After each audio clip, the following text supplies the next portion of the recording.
el Salmo 103.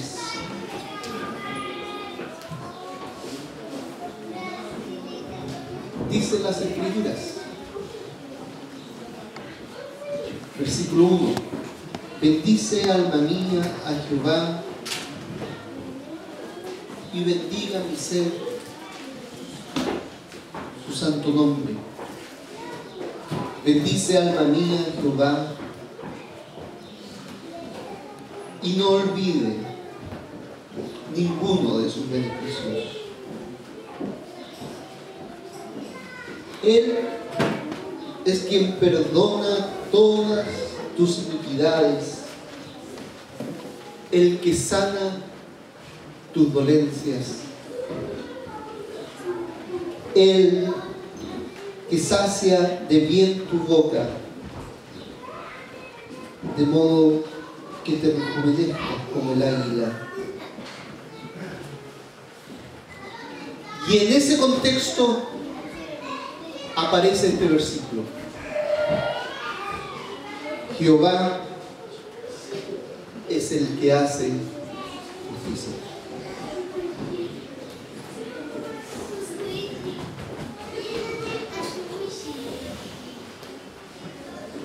La palabra justicia, como lo he dicho en anteriores ocasiones, aquí en este versículo es la palabra sedaká. La palabra sedaká no tiene una traducción a nuestro español, y quisieron traducirla como justicia porque parecía ser más aceptable. Pero en realidad, si tomamos la palabra justicia que se usa, la definición tiene que ser de manera distinta a la definición que da el mundo. La definición que da el mundo es dar a cada uno lo que se merece.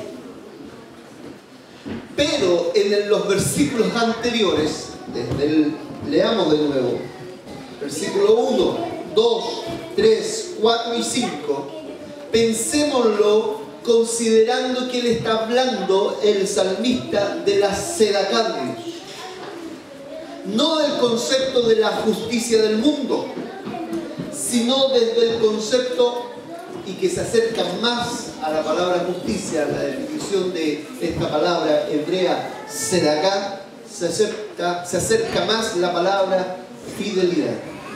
Fíjense, pensando en la sedaká, pensando que se acerca el versículo 6, dice, versículo 2, versículo 1, bendice alma mía a Jehová, y bendiga todo mi ser su santo nombre.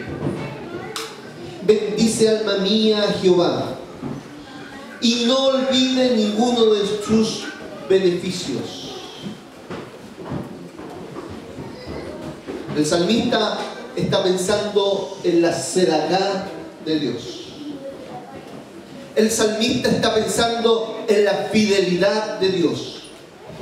El salmista está pensando en la fidelidad de Dios, que es a pesar de sí mismo. El salmista está pensando en aquel Dios que le ha dado y le ha dado beneficio y bendiciones tras bendiciones a pesar de sí mismo. Y entonces dice, bendice alma mía Jehová. El salmista está pensando en la sedaká, en esta palabra que en el español se tradujo como justicia. Y dice, Él es quien perdona todas tus iniquidades. ¿Desde dónde? Desde su justicia. Pero si entiendes tu justicia como dar a cada uno lo que se merece, si entiendes tu justicia como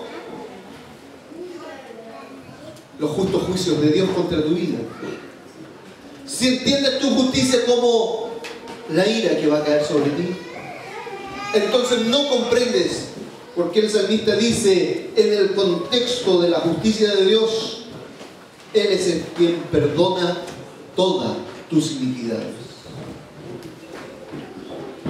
Lo hemos definido de esta manera.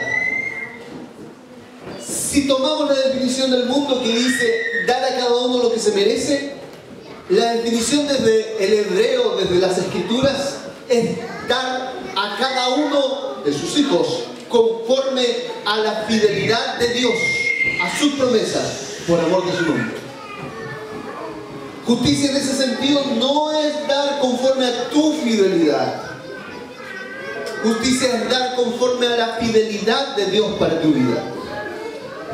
Entonces, podemos entender que Él es el que sana nuestras dolencias. Él es el que perdona nuestras iniquidades. Él es el que corona de favores y misericordia, el que sacia de bien tu boca, de modo que te rejuvenezcas como el águila. Jehová es el que hace justicia.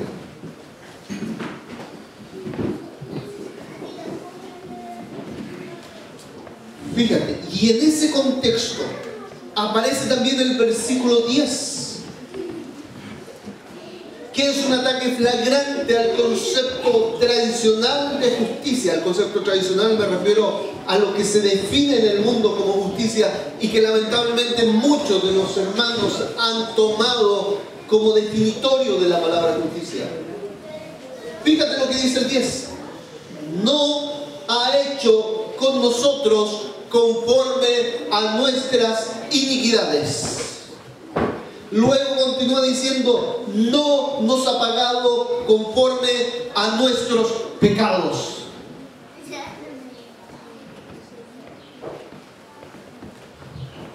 Sin embargo, cuando tú tomas un libro de teología y vas a buscar estas palabras, te vas a encontrar que van a definir, sin querer queriendo, tipo Chavo del 8, palabras como la justicia de Dios va sobre ti si no te arrepientes. Espera. La justicia es a favor de los suyos,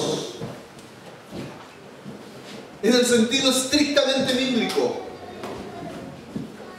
No tiene nada que ver con ir en contra, porque es como decir, la fidelidad se derrama sobre tu persona.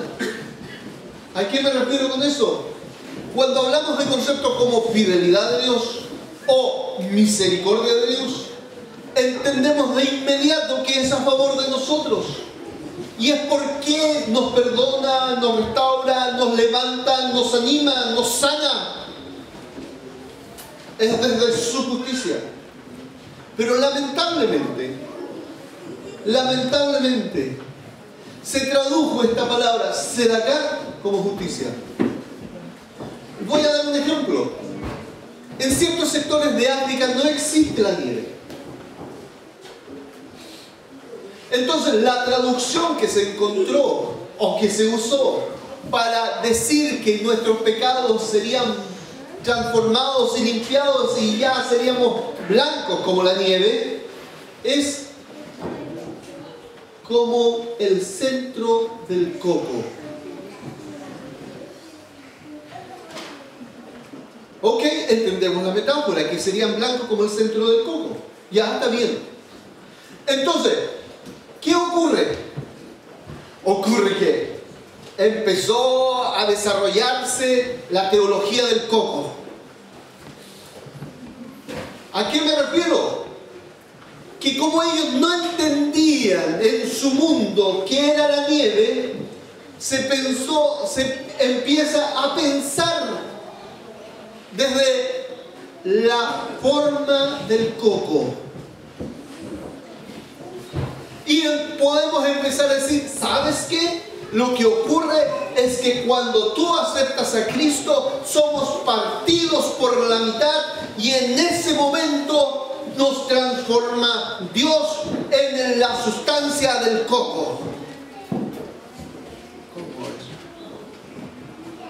Lo que pasa, hermanos, lo que te quiero decir es que cuando se usa una palabra para explicar algún concepto de la Escritura, nuestra mente y nuestro cerebro empieza a desarrollar teología.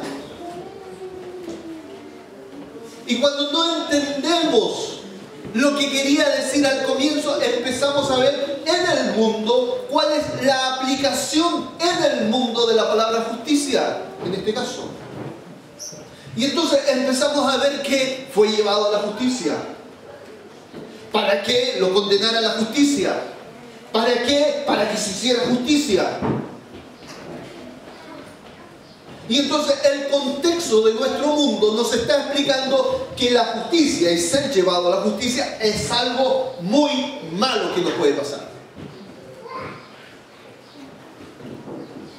Y entonces cuando yo te digo y te menciono la justicia de Dios, no hablemos de ese tema, porque una de las cosas que yo le tengo miedo es a la justicia de Dios. Me dijo una niña el otro día.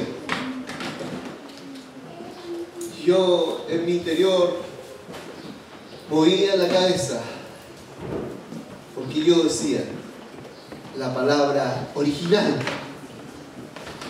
acá de Dios, lo que originalmente significa la justicia de Dios, es una hermosa palabra.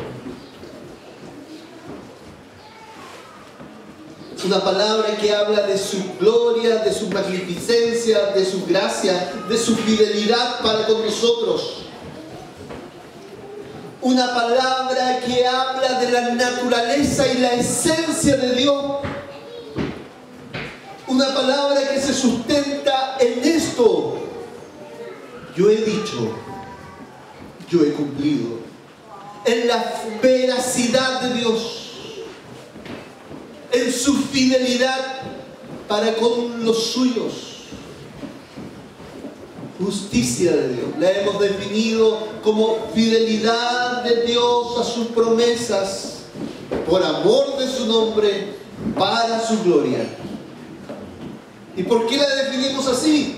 Porque la fidelidad de Dios no se sustenta, como Dios mismo no se sustenta en nada más que en sí mismo. Por eso es en el amor de su mismo, de su nombre, para su gloria, su justicia. El sustento de su justicia es su palabra dicha. Su justicia, por eso dice la Escritura, justicia eterna es. Desde que Dios es su justicia. Porque se sustenta en su palabra. Continúa, fíjense. Jehová, versículo 6, Jehová es el que hace justicia y derecho a todos los que padecen violencia. Sus caminos notificó a Moisés y a los hijos de Israel sus obras. Misericordioso es Jehová. Misericordioso y clemente es Jehová, lento para la ira y grande en misericordia. Otra traducción dice: misericordioso es Jehová, lento para la ira, grande en misericordia, y después cita y sigue: su justicia se ha engrandecido. La justicia de Dios y su misericordia van de la mano. La justicia y la misericordia van de la mano. Si la misericordia, si la justicia lo hemos definido como fidelidad de Dios a sus promesas, misericordia también es fidelidad. Pero el énfasis de la palabra misericordia en relación a la fidelidad, como el viernes pasado lo dije, es aquel amor que sufre con el que sufre. ¿Tú lloras? ¿Lloras cuando tu hijo o tu hija está enferma? Cuando tiene 38, 39 grados y no sabes cómo bajar la fiebre. O cuando tu hijo o tu hija está en la clínica y sabes que sí, y te sientes que en ese minuto tu vida entera está en la clínica. Sufres porque tu hijo o tu hija sufre. Eso es misericordia. No es el sentimiento de lástima. Oh, me dio pena. Es que me dio... Los niños de la Teletón me dan tantas penas.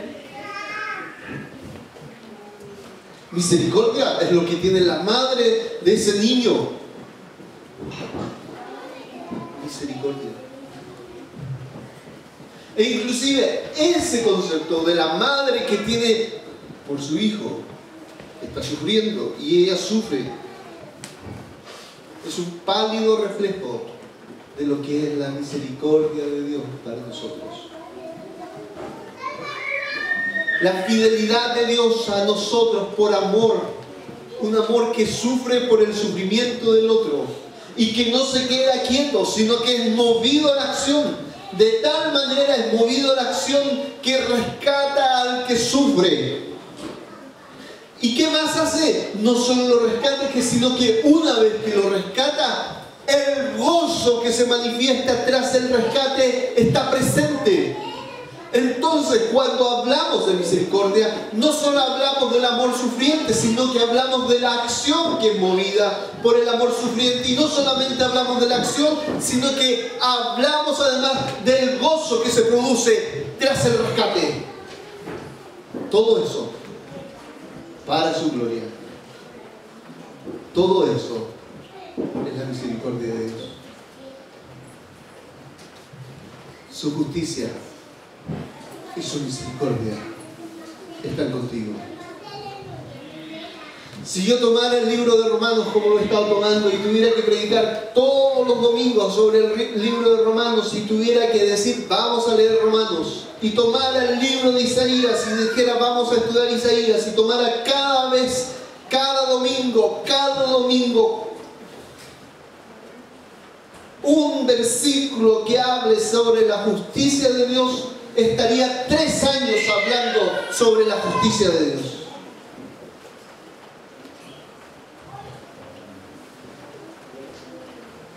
Cerca de 3 años hablando. Pero cuando te hablo, si no entiendes, si no comprendes que la justicia de Dios es la fidelidad de Dios, entonces tú tiritas. El enemigo puso un concepto de justicia en el mundo. Y a través de ese concepto de justicia en el mundo queremos leer las Escrituras. Vamos a Isaías.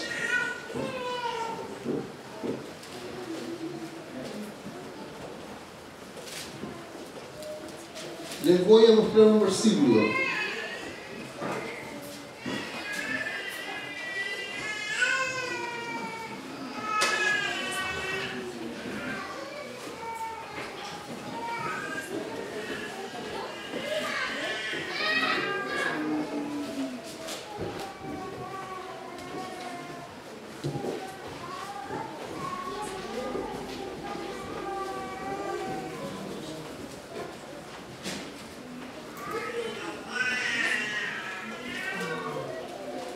Isaías 26.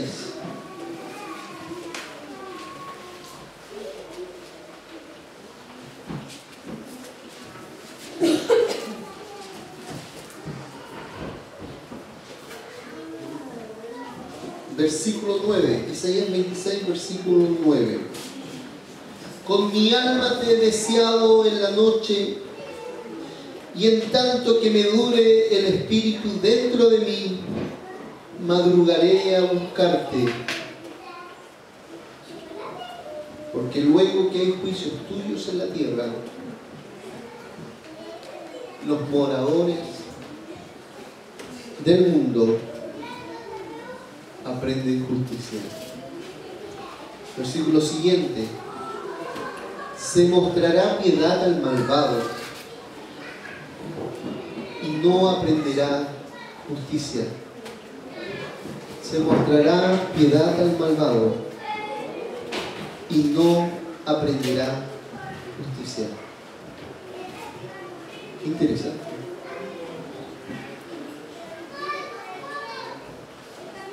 Cuando el malvado recibe piedad, recibe bendiciones, beneficios, el malvado dice: esto lo he conseguido yo. Su corazón aparece orgulloso, en contraposición al salmista: no me olvide de ninguno de tus beneficios.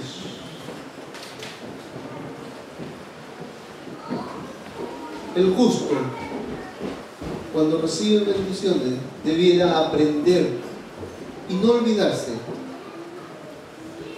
de la justicia. Vamos unos capítulos más adelante de Isaías. El versículo 8 de Isaías 40. Versículo 7. Isaías 47. La hierba se seca. Este es un resumen de nuestra vida. La hierba se seca y la flor se marchita, porque el viento de Jehová sopló en ella. Ciertamente como hierba es el pueblo. Sécase la hierba, marchítase la flor, mas la palabra del Dios nuestro permanece para siempre. Versículo 29 de Isaías 40. Él da esfuerzo al cansado y multiplica las fuerzas al que no tiene ninguna. Los muchachos se fatigan y se cansan. Los jóvenes flaquean y caen. Pero los que esperan a Jehová tendrán nuevas fuerzas, levantarán alas como las águilas, correrán y no se cansarán, caminarán y no se fatigarán. La palabra permanece para siempre. Los que esperan en esa palabra tienen como resultado lo del versículo 31 de Isaías. Y lo que se tiene como resultado del versículo 31 es que tendrán nuevas fuerzas, levantarán las alas como las águilas, correrán y no se cansarán. ¿Por qué? Por la fidelidad de Dios a sus promesas. Fíjense, en el versículo 10 de Isaías 41 dice: no temas,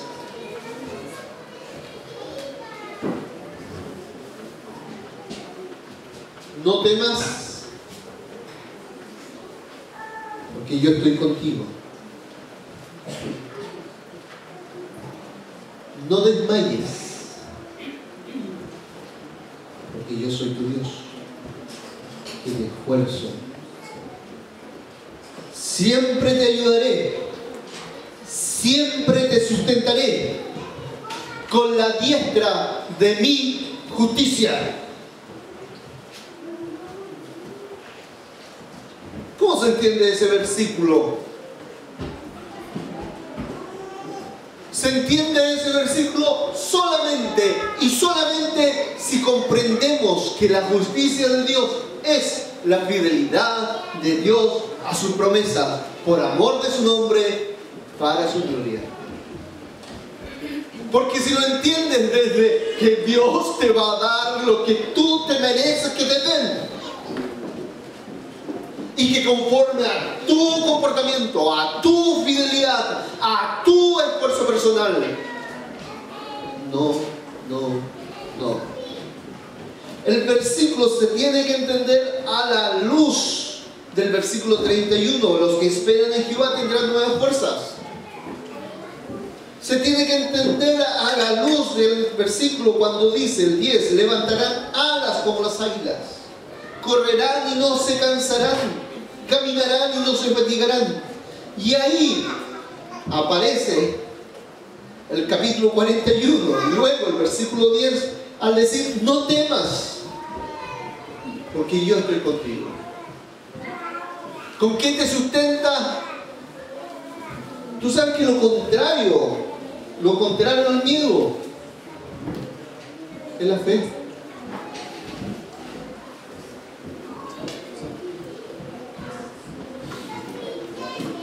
¿Qué? Si no tuvieras miedo, ¿qué tienes? Tienes fe.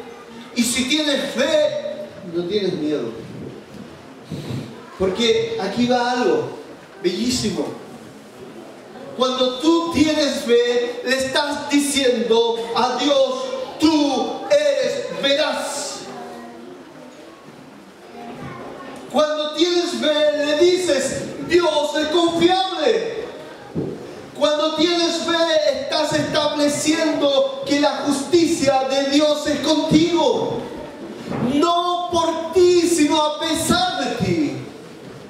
Y que lo que importa en la fe no es tu fidelidad, sino que es la fidelidad de Dios. Y que como resultado de la fidelidad de Dios, y que tú le dices a Dios, Dios es veraz, es confiable, da como resultado tu fidelidad. Pero la ecuación comienza primero en la fidelidad de Dios. Comienza primero en la justicia de Dios. ¿Por qué? Porque Él ha dicho, y conforme a lo que Él ha dicho, y como Él es veraz, Él cumplirá. No temas, porque yo estoy contigo.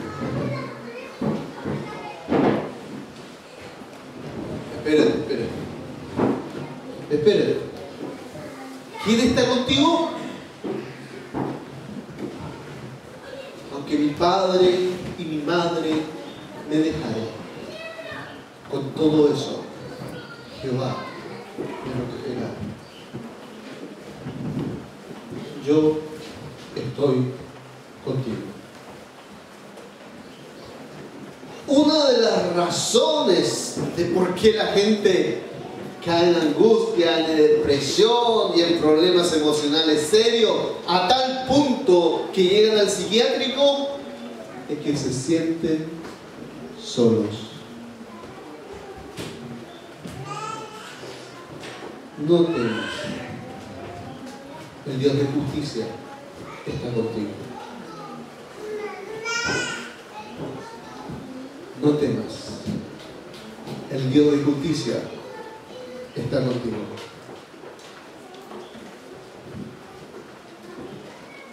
No desmayes, porque yo soy tu Dios.